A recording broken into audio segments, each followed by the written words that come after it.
अग्नि इस वक्त हैरान था क्योंकि उसने अभी तक जीविका के बारे में खुलकर किसी को बताया नहीं था। वो पलटकर दहशत को देख रहा था तो दहशत भी उसकी आंखों में देखकर बोला, तुझे क्या लगता है कि तूने हमें नहीं बताया तो हमें पता नहीं चलेगा? हमारा भी तो कुछ अस्तित्व है। अब तुझे समझ में आएगा कि तू सिर्फ अकेला अग्नि नहीं है, हम लोगों का भी कुछ अस्तित्व है। अग्नि पलटकर सबको समझाते हुए बोला, तुम लोग अभी नहीं समझ सकते हो कि अब मेरे और उसके बीच में क्या है। वायु आगे आते हुए बोला, तू सबके बारे में समझ लेता है ना, तो अब तेरे बारे में बात आई है तो पीछे क्यों हट रहा है? पीछे हटने की बात नहीं है इसमें, तू गलत किया है, इसको इसकी सजा मिलेगी। तीनों की अभी बात चल ही रही थी कि तभी नीचे से कालिंदी जी की आवाज आई, आप तीनों अपने रूम में से बाहर आओगे? मतलब एक बीवी है लेकिन उसको भी संभाल नहीं पा रहे हो। देखो बेचारी के पैरों में चोट आ गई है। ये सुनते ही तीनों के तीनों भाई बाहर आए तो देखा पिया सीढ़ियों से गिरी हुई थी और उसके पैर में चोट आई हुई थी। वो अपने पैर पकड़कर बैठी हुई थी। दहशत जा रहा था कि तभी अग्नि उसे साइड करते हुए बोला, तू नहीं जाएगा। दहशत एकदम से बोला, वो मेरी बीवी है और मैं क्यों नहीं जाऊंगा?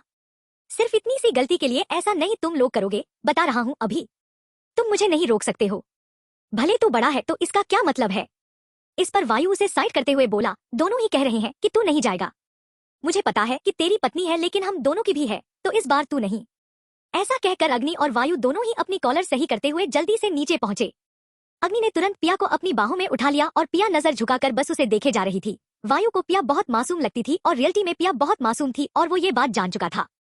जब इतनी बड़ी बात उसने अग्नि से शेयर कर दी थी तभी वो समझ गया था कि पिया और ज्यादा मासूम है। जितना उन्होंने सोचा था उसकी भी हद नहीं थी, हद से ज्यादा मासूम थी। और अग्नि भी समझ गया था, इसलिए वो नहीं चाहता था कि दहशत इस वक्त पिया को डरा सके। वो तो बस इसलिए दहशत को पिया से दूर रख रहा था। दहशत आगे आना चाहता था लेकिन अब अग्नि और वायु ने दूर कर दिया था और दूसरों के सामने तो वो पिया का भी पति था, इसलिए कोई कुछ कर नहीं सकता था। और दूसरी बात ये थी कि अग्नि और वायु का ज्यादा महत्व था क्योंकि वो लोग बड़े थे। जानता था दहशत के लोगों के सामने वो पिया के ऊपर ज्यादा हक नहीं जमा सकता था, इसलिए वो दूर खड़ा था। अग्नि की बाहों में अपनी पिया को देख रहा था जो कि उसे जलाने के लिए काफी था। उसका दिमाग इसलिए खराब हो रहा था कि पिया क्यों नहीं कह रही थी कि उसे दहशत के पास रहना था कि तभी अग्नि एकदम से सबकी तरफ देखते हुए बोला, आई डोंट थिंक कि ये चल सकती है माँ, इसलिए मैं उसे वायु के रूम में रख देता हूँ। वैसे भी वायु को उससे कुछ इंपॉर्टेंट बात करनी थी। वायु बात कर लेगा और इसके बाद हम भाइयों को भी थोड़ा सा रेस्ट मिल जाएगा। दहशत के साथ रोज रोज रहते रहते वो भी तो थक गई होगी। ये सुनते ही कालिंदी जी मुस्कुरा कर बोली, अगर पिया का मन कर रहा है वायु के साथ रहने का तो कोई बात नहीं है। वायु बेटा आज तुम्हारी जय हो। ये कहते हुए कालिंदी जी ने वायु को चिढ़ाया था। वायु ने मुस्कुराकर हाँ में सर हिला दिया और पिया को लेकर ऊपर के रूम की तरफ चला गया। लेकिन जैसे जैसे अग्नि और वायु पिया को टच कर रहे थे वैसे वैसे दहशत का सीना खोल रहा था। वो भी जल्दी से सबकी तरफ देखकर बोला, आई थिंक मुझे थोड़ा सा काम है तो मैं थोड़ा सा लेट डिनर करूंगा। राजेश जी और संजय जी एक साथ बोले, लेकिन तुम जानते हो ना कि तुम्हारे ऊपर किस चीज का इफेक्ट पड़ता है। तुम्हें टाइम पर खाना चाहिए होता है, डिनर करो उसके बाद जाकर काम करो। उन्होंने थोड़ा सा सख्ती के साथ कहा था। अब दहशत ने किसी की तरफ नहीं देखा और चुपचाप अपने रूम की तरफ चला गया। कालिंदी जी और केतकी जी एक साथ दहशत को बुलाने के लिए चिल्लाने लगी, लेकिन उसके पहले ही दिग्विजय जी ने सबको शांत कराते हुए कहा, उसे जाने दो, उसका दिमाग चढ़ा हुआ है। उसका चेहरा देखो, बहुत गुस्से में है वो। हो सकता है कि ऑफिस का प्रेशर हो उसके ऊपर, इसलिए जब उसका मन करेगा खा लेगा। जो कुछ भी होगा देखा जाएगा। अभी उसे फोर्स करना ठीक नहीं है, अगर उसकी मर्जी के खिलाफ उसे खिलाया गया तो भी तो उसकी तबीयत खराब हो जाती है। इस पर अब केतकी जी शांत होते हुए कालिंदी जी की तरफ देखकर बोली, आप हमेशा मुझे डांटती हो ना, लेकिन देख लो तीनों के तीनों अलग अलग रूप में रहते हैं। जब देखो तब तबाही लाने के लिए खड़े रहते हैं। असदुद्दीन पिया को उठाकर लेकर गया था, उसके बाद इन तीनों ने मिलकर जायसवाल को मार दिया। अभी पुलिस से उसके बारे में दिग्विजय और संजय अभी भी बात कर रहे हैं। पुलिस ऐसे ही बोल रही है, कैसे बीच सड़क पर किसी को मारना सही नहीं था। पूरे केरल में दहशत फैली हुई है, पर इन तीनों को कुछ समझ में आता है? ये लोग तो बस कांड करके चले जाएंगे, बाकी दिग्विजय और संजय संभालते संभालते थक जाते हैं। एक कांड इन लोगों का खत्म नहीं होता तो दूसरा स्टार्ट कर देते हैं। माना कि असदुद्दीन हमें पूरी तरह से खत्म करने पर लगा हुआ है, लेकिन शतरंज की बाजी इतनी आसानी से नहीं खेली जाती है, ये बात आपको समझानी पड़ेगी जीजी। मैं तो समझा समझा कर थक गई हूँ और आपको पता है कि अब इससे ज्यादा मेरे अंदर हिम्मत नहीं है इतनी कि अब इससे ज्यादा भी सब कुछ हैंडल करूँ जीजी। इस पर कालिंदी जी सबको शांत कराते हुए बोली, तीनों बेटे तुम्हारे आग हैं। तुम्हें पता है ना कि तीनों हर चीज संभाल सकते, तीनों लोग पर राज कर सकते हैं, इतनी हिम्मत और ताकत है, दिमाग इतना तेज है। तुमने तीनों बेटों के अंदर कोई भेदभाव नहीं किया, वही बहुत बड़ी बात है। इस पर केतकी जी ने नजर नीचे करते हुए कहा, लेकिन कहीं ना कहीं महसूस तो करा ही देते हैं कि सगा बेटा कौन है और सागा कौन नहीं है, कहीं ना कहीं महसूस हो ही जाता है। इस पर कालिंदी जी आंखें निकाल कर बोली, लेकिन तुम अपने मन में भाव मत आने देना, कभी भी उन्हें कहीं कोई सच पता नहीं चलेगा। और रही बात इस पूरी प्रॉपर्टी की, तो वो तीनों इतने सक्षम है कि तीनों प्रॉपर्टी खुद बढ़ा देंगे। फिलहाल मुझे पिया की टेंशन हो रही है भाभी। तुमको सोचना चाहिए था कि एक मासूम सी छोटी सी लड़की से शादी कर रहे हो। दुश्मन कितने सारे हैं जो हर वक्त घात लगाए बैठे हुए हैं। ये कब खत्म कर दे इस खानदान के बारिश को। बारिश लाने वाली सिर्फ एक लेकर आई हो, और वो भी ऐसी कि जब चाहे जहाँ चाहे कोई भी उसे मार दे। तो केतकी जी मुस्कुरा कर बोली, अभी तक ऐसा कोई पैदा नहीं हुआ है जो दहशत, अग्नि और वायु तीनों के रहते हुए पिया को कुछ कर सके। और आपको पता है, इसीलिए मैं पिया को लेकर आई हूँ। जितनी खूबसूरत उतनी मासूम है, और उसे और मासूम मैं बनने नहीं दूंगी। उसे इतना डरावना बना दूंगी, इतना डरावना बना दूंगी कि दहशत, अग्नि और वायु तीनों हमेशा उसके ओवर प्रोटेक्शन में रहेंगे। बस मुझे इतना करना है कि आगे इस खानदान का बारिश आ जाए, बाकी और कोई टेंशन नहीं है मुझे। ये कहते हुए वो सोच रही थी। कालिंदी जी समझ रही थी कि केतकी जी के दिमाग में काफी कुछ चल रहा था। वो बहुत कुछ बर्दाश्त नहीं कर पा रही थी इस समय, और तो और दहशत इस वक्त अग्नि के सामने खड़ा था। वायु के कमरे के सामने दोनों खड़े हुए थे, क्योंकि दहशत अंदर जाने की कोशिश कर रहा था और अग्नि उसे जाने नहीं दे रहा था। तो दहशत गुस्से में बोला, देख तुझे भी पता है कि मैं वायु के साथ उसे नहीं रहने दूंगा। अगर तू चाहता है कि मैं सबके सामने अपनी पावर का इस्तेमाल ना करूं, तो बोल उसे कि वो तुरंत पिया को बाहर छोड़ दे, क्योंकि मैंने कहा ना कि मैं उसके साथ कोई जबरदस्ती नहीं करूंगा। तो अग्नि आगे आकर बोला, वो डरी हुई है और पहले से मेरा मूड बहुत खराब है। बहुत सारी चीज मुझे हैंडल करनी है। देख तू ऐसा मत कर कि मुझे तेरे ऊपर गुस्सा आ जाए। ऐसा कहकर अग्नि तो अपने रूम की तरफ चला गया, लेकिन यहाँ पर दहशत उसने कसकर वायु के दरवाजे पर अपना मुक्का मारा, जिसकी वजह से अंदर वायु और पिया जो दोनों ही बेड पर बैठे हुए थे घबरा गए। उन्हें समझ नहीं आया था कि आखिर अचानक क्या हो गया था, ये आवाज किसकी थी। लेकिन शायद वायु को समझ में आ गया था कि दहशत का गुस्सा था। आखिरकार उसका भाई था और उसने हमेशा से दहशत का गुस्सा देखा था। दहशत तुरंत नीचे आया और सबकी तरफ देखकर पॉकेट में हाथ डालकर बोला, आई नो जो मैं कहने जा रहा हूँ वो चीज आप सबको बहुत बुरी लगेगी, और आप सबको ये लगेगा कि मैं घर में बंटवारा करना चाहता हूँ, क्योंकि मैंने कुछ ऐसा ही सोचा है, लेकिन इस घर की भलाई के लिए है। बंटवारा नहीं करूंगा, बस आप लोगों को समझने की जरूरत है कि ये वक्त का फेर है। दिग्विजय जी, संजय जी घबरा गए। उन्हें लग रहा था कि कहीं दहशत उन्हें प्रॉपर्टी से हटा ना दे। केतकी जी हैरान होकर देख रही थी। तभी कालिंदी जी कुछ सोचकर बोली, ऐसा क्या सोच रखा है तूने बेटा। तो दहशत और ज्यादा एटीट्यूड के साथ बोला, मैं बस केतकी माँ से ये कहना चाहता हूँ कि मैं उनका छोटा बेटा हूँ, और हमेशा छोटा होने के बाद भी कई सारी चीज अकेले हैंडल की है मैंने, और वो किस चीज के बारे में है वो अच्छे से जानती हैं। केतकी जी कंफ्यूज होकर आगे आई और कुछ सोचकर बोली, लेकिन उसका क्या मतलब है। तो चाहते क्या हो तुम। दहशत पीछे होकर सोफे पर बैठकर अपना एक पैर दूसरे पैर पर चढ़ाकर बोला, मुझे पिया चाहिए, और वो भी 1 महीने के लिए अकेले। उस पर किसी का हक नहीं होगा। कोई एक बार नहीं कहेगा उस वक्त के लिए कि वो किसी और की पत्नी है। 1 महीने के लिए सिर्फ और सिर्फ हर तरफ ये जताना चाहिए कि सिर्फ मेरी पत्नी है। वायु और अग्नि उससे दूर रहेंगे, उसे मेरी पत्नी की तरह ट्रीट करेंगे। उसकी बात सुनकर सब एक दूसरे को देखने लगे। मतलब कोई पॉजिटिव होता है, ये बात उन्होंने सुनी थी लेकिन आज देख रहे थे। केतकी जी एकदम से बोली, पर बेटा तीनों की शादी हुई और वो तीनों की। उन्होंने इतना ही कहा था, तभी दहशत गुस्से में उनकी तरफ देखकर बोला, इसलिए मैं आपसे बात करने आया हूँ, मुझे मेरा हक चाहिए। अगर 1 महीने के लिए आप वो नहीं देंगे तो मुझे वो करना पड़ेगा जो मैं नहीं करना चाहता हूँ। केतकी जी ने कालिंदी जी की तरफ देखा तो कालिंदी जी ने राजेश जी की तरफ, और एकदम से राजेश जी चिल्लाकर बोले, अग्निवायु पिया को लेकर नीचे आ जाओ, फैसला तय हुआ। वो दहशत के साथ ही रहेगी 1 महीने के लिए। ये सुनते ही दहशत के होठों पर स्माइल आ गई। वहीं पर राजेश जी की आवाज सुनकर वायु गुस्से में बोला, समझ गया, खेल गया ये कमीना। ऐसा कहकर वो पिया को देख रहा था। वहीं पर पिया थोड़ी सी घबराई हुई थी। अब दहशत की बात सुनकर अग्नि और वायु का दिमाग खराब हो गया था। दोनों ही अपने रूम से बाहर आ गए थे। नीचे आने के बाद कालिंदी और जी और केतकी जी दोनों ही अब अग्नि और वायु को घूर रही थी।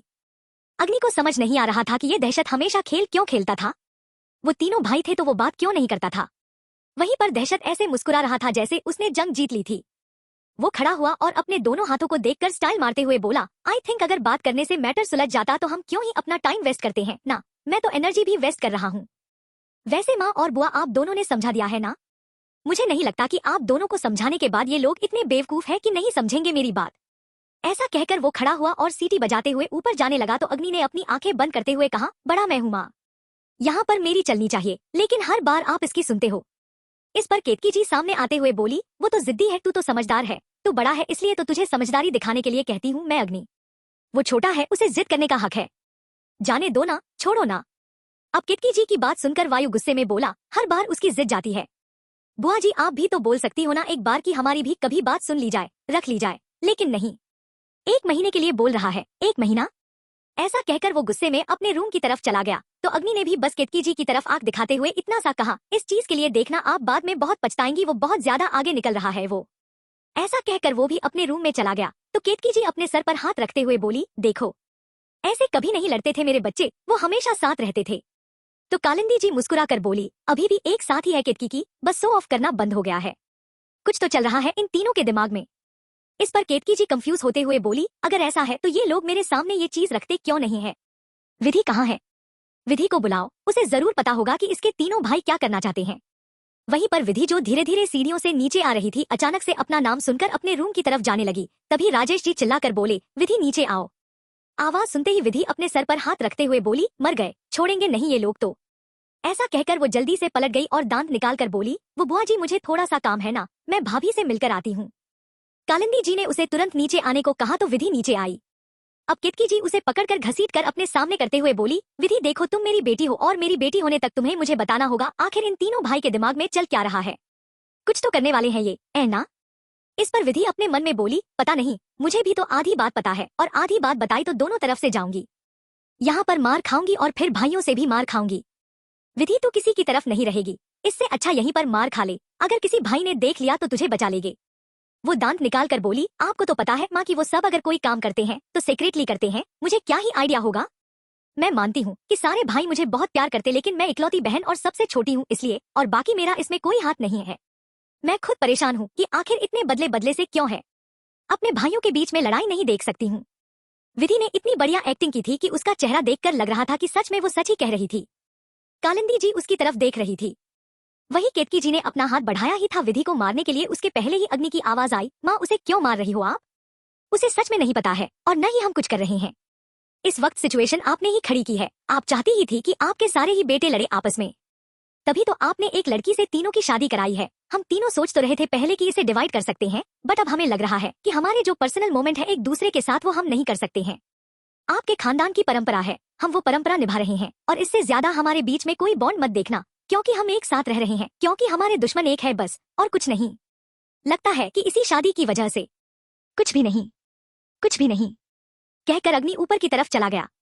वहीं पर कालिंदी जी को देखकर केतकी जी बहुत परेशान हो रही थी। कालिंदी जी परेशान होते हुए बोली, रस्म तो छोड़ दो, ये तीनों एक साथ एक दूसरे का मुंह नहीं देखना चाहते हैं, रस्म कैसे पूरी होगी?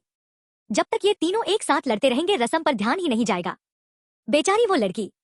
कालिंदी जी ने कहा तो केतकी जी एकदम से बोली, इस खानदान की परंपरा है, एक ही बहू आएगी और तीनों ने उसे पसंद किया था। दहशत कभी शादी के लिए तैयार नहीं हुआ था, वो भी पिया की तस्वीर देखकर आ गया था शादी करने के लिए। अब बताइए कि मैंने कहां पर क्या गलती की है? मैं भी जानती हूँ कि ये चीज पूरी तरह से अच्छी नहीं है। मेरी भी शादी 5 भाइयों के बीच में हुई थी, अकेले इस घर को संभाला है। हाँ, शुरुआत में थोड़ा सा अजीब लगता था, लेकिन अब धीरे धीरे फिर से आदत पड़ गई ना। आज देखो मैं 3 बेटों की माँ हूँ। ये सुनकर कालिंदी जी सिर्फ और सिर्फ परेशान हो रही थी पिया के बारे में सोचकर। वहीं पर पिया अपने रूम में बैठी हुई थी जो कि वायु का रूम था। तभी दहशत ऊपर आया और पिया को खींचते हुए उसके रूम से लेकर जाने लगा। वायु गुस्से में बोला, तू बहुत पछताएगा अगर तूने उसके साथ कुछ भी गलत किया तो। दहशत अचानक से पलट गया और मुस्कुरा कर बोला, पहले से ही जवान दे रखी थी, कुछ भी गलत नहीं करूंगा, पर तुम दोनों को मेरे ऊपर भरोसा नहीं हुआ।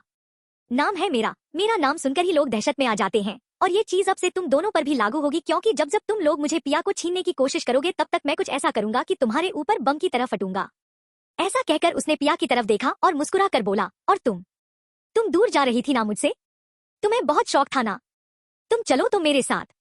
ऐसा कहकर वो पिया को लेकर रूम में गया और दरवाजा बंद कर दिया। अग्नि और वायु दोनों ही अपने रूम के दरवाजे से इस तरह से देख रहे थे। जहां पर एक तरफ ये हाल था तो वहीं पर दूसरी तरफ जीविका जय को सुलाकर फिर से बालकनी की तरफ देख रही थी, पर कुछ सोचकर मुस्कुरा रही थी। बस ये कि उसने पहली बार किसी बिजनेसमैन से पंगा लिया था। वो एकदम से मुस्कुरा कर एक शो देखते हुए बोली, वैसे काफी इंटरेस्टिंग नहीं है हमारी स्टोरी? आकर मेरे आगे पीछे मरता है। ऑफ कोर्स मैं चाहती थी कि कोई हैंडसम बिजनेसमैन मेरे पीछे परेशान हो जाए, घायल हो जाए और मैं उसे भाव न दूं, और ऐसा ही कुछ हो रहा है। लेकिन हर लड़की उस बिजनेसमैन के प्यार में बाद में पागल हो जाती है, पर ये जीविका चौधरी ऐसा कभी भी नहीं करेगी। तुम अगर अग्नि सिकरवार हो तो मैं खुद ज्वाला हूँ, जलकर राख कर दूंगी आपको ही मैं। खैर अभी तो सिर्फ और सिर्फ वीडियो बनाया है, पूरा वायरल करना बाकी है, और वो भी वो वाला वीडियो। ऐसा कहकर वो मुस्कुरा रही थी। जहां पर वो ये सोच रही थी तो अग्नि भी जीविका के बारे में ही सोच रहा था, लेकिन क्या सोच रहा था वो तो सिर्फ वही जानता था। और यहाँ पर दहशत अपने रूम में आकर बैठा हुआ था। पिया उसके सामने घबराई हुई सी खड़ी थी। उसे लग रहा था कि दहशत उसके ऊपर हाथ उठेगा, चिल्लाएगा। तभी दहशत सर टेढ़ा करते हुए बोला, वहां पर क्या कर रही हो? चुपचाप आकर बेड पर बैठो। तो पिया न में सर हिलाते हुए बोली, नहीं आप मुझे मारेंगे। ये सुनकर दहशत सच में कंफ्यूज होकर आंखें छोटी करके उसे देखे जा रहा था।